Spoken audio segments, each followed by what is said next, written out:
Hello, property nomads. Hope you're well. House prices have fallen by 5.3% in a year, which is apparently the biggest fall since 2009.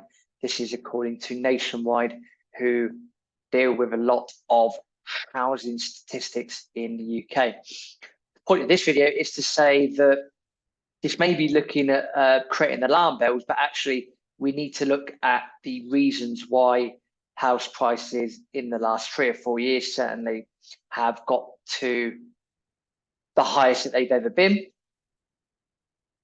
And the fact that what Nationwide won't tell you straight away is that this drop has actually come from the highest point that house prices have ever been. So the article actually sounds doom and gloom, but in reality, maybe things are just getting back to a sense of normality. Maybe it's just a slight correction in the market, which is kind of what the market needs.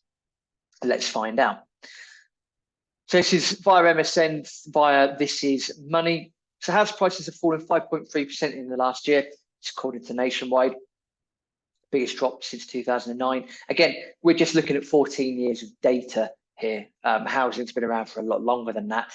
And chances are there have been much higher drops before, but because they've only recorded data since 2009, then hey ho. So always that's one thing to look at. A typical home is now worth £259,153. It's an annual drop of around £14,600 in comparison to August 2022. So I appreciate this video is released in September 2023, as because sometimes the data that comes out is just slightly slower. Between July and August, average house price fell by 0.8%, £1,675 on a seasonally adjusted basis.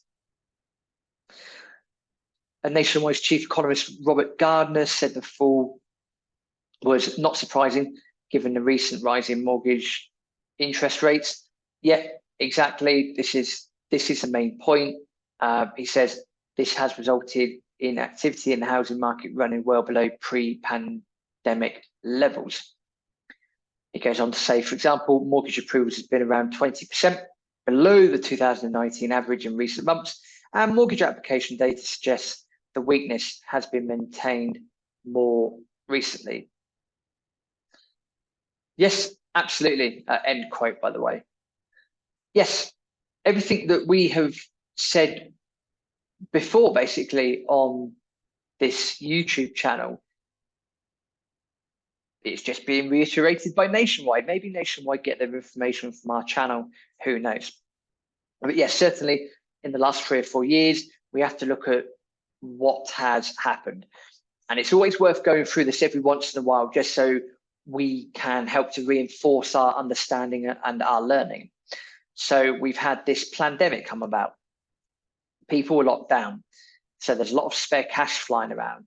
The government then, and in working in tandem with the Bank of England, has printed a lot of currency.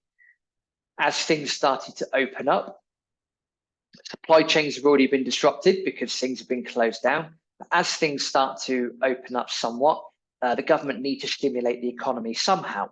So what do? They make stamp duty, they do some stamp duty changes basically, and that means that there's a frenzy of buying activity. Now, with a frenzy of buying activity and people, keep bidding and bidding and bidding and bidding and bidding, along with an increase in the currency supply, this means that prices are going to go one way. Correct. They're going to go up.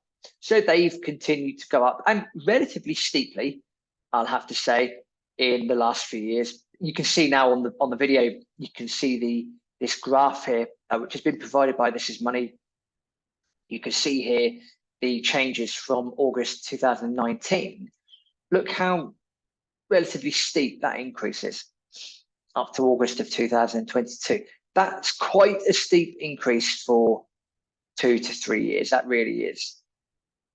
And this has come about from government incentives, etc.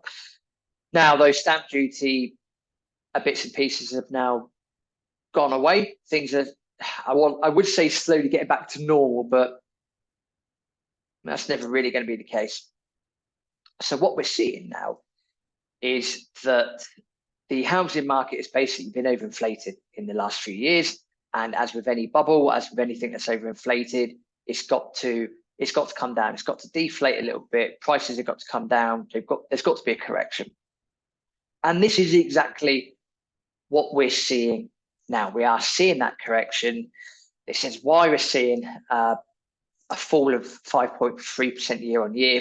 Because we have to remember that that's coming from the highest UK average house price ever. That's like saying, congratulations, we've got inflation down. Inflation has decreased by 3% in the last year. Yes, but if your inflation the year before was 25% and you've reduced it down to 22%, and that's a drop of 3%, you're sort of wording the data so it's favourable to you. So that's why I'm always a little bit sceptical of these articles. The economic reasons that the chief economist Robert Gardner has cited, again, mortgage application data suggests that there's weakness in the housing market. Our broker Mark Champ of Wolf Financial says the same. Interest rates have increased. House prices have increased quite considerably, although they're starting to correct somewhat. But because of the interest rate at the moment, people are finding it even more difficult to